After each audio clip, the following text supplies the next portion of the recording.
Welcome back to The Explainer. Today, we're tracking down a really fascinating historical mystery. We're going to look at the incredible, kind of unbelievable journey of a single, highly contagious melody. We're literally tracing how a triumphant 19th century American March of Liberation completely mutated over decades into a fiercely contested modern-day symbol of street violence and sectarian identity. Okay, let's dive into this. How exactly did a tune written during the American Civil War end up as a totally banned football chant in modern-day Scotland and Northern Ireland? Now, to be clear, we aren't here to take sides or judge the politics of today. We're acting as impartial observers to understand the actual mechanics of history here. We want to know, how does a simple piece of music absorb the pain, the politics, and the violence of the people who sing it? It's an incredible cultural ripple effect, for sure. So our story actually starts in the United States. The year is 1865. The American Civil War was finally drawing to a close, and a songwriter named Henry Clay Work composed this catchy marching tune called Marching Through Georgia. He wrote it specifically to celebrate Union General William T. Sherman's victorious and frankly historically devastating March to the Sea, where Sherman's troops had just swept through the South, destroying infrastructure to cripple the Confederate war effort. Now, Work's original composition was undeniably an emancipation anthem.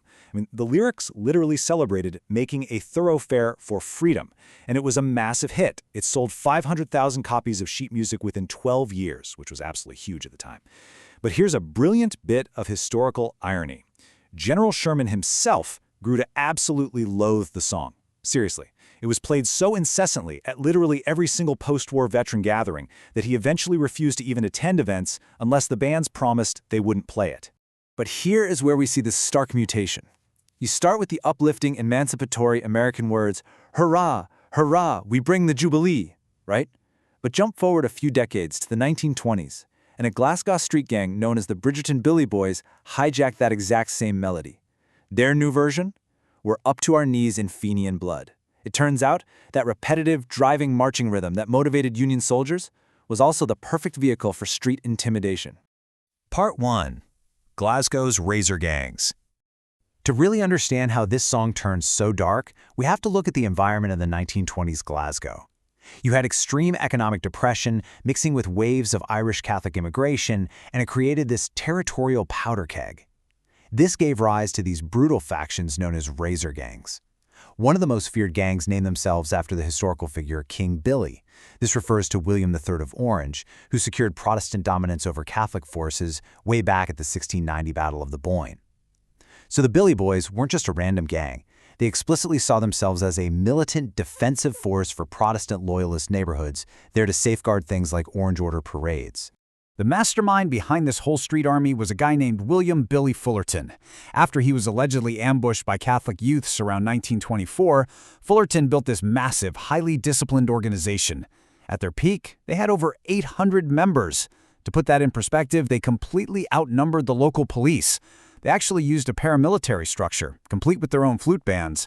So, during these incredibly brutal razor-wielding clashes with rival Catholic gangs, like the Norman Conks, Fullerton used the martial rhythm of that old American Civil War tune to intimidate his rivals. They would sing their brand new lyrics at the top of their lungs while provocatively marching through Catholic enclaves. Now, if this is all sounding vaguely familiar to you, it might be because this specific slice of history recently pierced modern pop culture. A fictionalized version of Fullerton's Razor Gang actually showed up as major antagonists in Season 5 of the BBC series Peaky Blinders.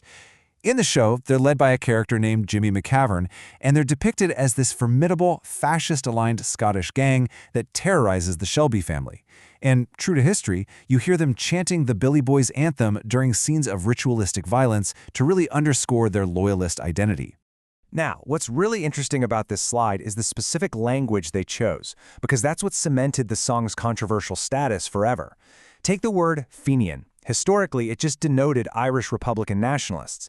But in the highly charged context of interwar Glasgow, loyalists absorbed it and used it as a pejorative slur for all Catholics. So by singing about wading in Fenian blood, the lyrics totally weaponized Glasgow's deep historical ethno-religious divides. It became a literal territorial claim set to music. Part 2. From Streets to Terraces. So, let's move forward a bit. The Brigton Billy Boys were heavily affiliated with Rangers Football Club, and they regularly attended matches at Ibrox Stadium in Glasgow's East End. This physical presence on the stands completely bridged the gap between street violence and massive sporting arenas. The song was basically reborn as a terrace anthem.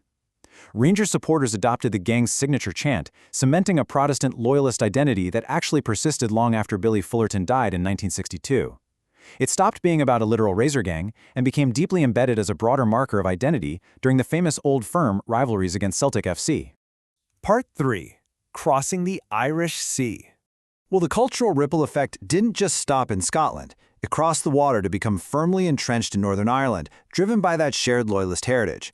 If we walk through this timeline, we can actually see exactly how that transmission happened.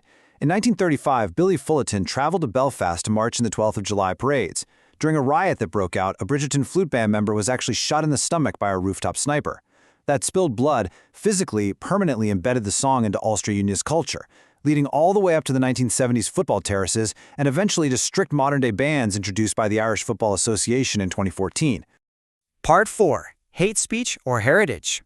So the crucial point is that today, the Billy Boy sits at the very center of a fierce modern debate over interpretation. On one side, you have the heritage defense. Culture defenders argue this is just 90-minute sectarianism, meaning it's a performative, working-class solidarity ritual that ends the second the referee blows the whistle. To them, it's a historical marker of Ulster Scots identity and defiance. But on the flip side, anti-sectarian advocates, like the group Nil by Mouth, argue the song simply cannot be separated from its explicit slurs. They view it as a glorification of razor gang violence that acts as a direct catalyst for sustaining real-world bigotry and faith-based division. Regardless of where you fall in that sociological debate, the real-world consequences have steadily escalated. Administrative bodies have basically lost their patience. UEFA heavily sanctioned Rangers back in 2006, and then again in 2019 with a $16,000 fine and partial stadium closures. Domestically, the Scottish government's Hate Crime and Public Order Act of 2021 has led to active Police Scotland investigations into fans caught singing the chant. And meanwhile, the IFA has enacted strict punishments for clubs like Linfield FC when their supporters are heard singing it. And this brilliantly illustrates exactly what we're talking about. This issue isn't ancient history. It's incredibly current. Here we have a legal document from October 2023 showing the Irish Football Association Appeals Committee debating the punishment of Linfield FC after their fans sang a short rendition of the chant during a match against Larne. Over a century after Billy Fullerton formed his violent razor gang and literally nearly 160 years after Henry Clay Work penned the original melody, modern administrative bodies are still convening to litigate the singing of these exact same notes. Which leaves us with this final, incredibly provocative question to ponder. Can banning a song actually erase the complex history it represents, or does the very act of suppression only serve to amplify that cultural divide? It's a really profound question about memory, identity, and the law. A triumphant American Civil War melody mutated into a vehicle for street violence and eventually into a legally restricted chant. I think the history of the Billy Boys shows us that a song is almost never just a song. It is a vessel for the entire history of the people who sing it. Thanks so much for joining me on this explainer, and keep questioning the history around you.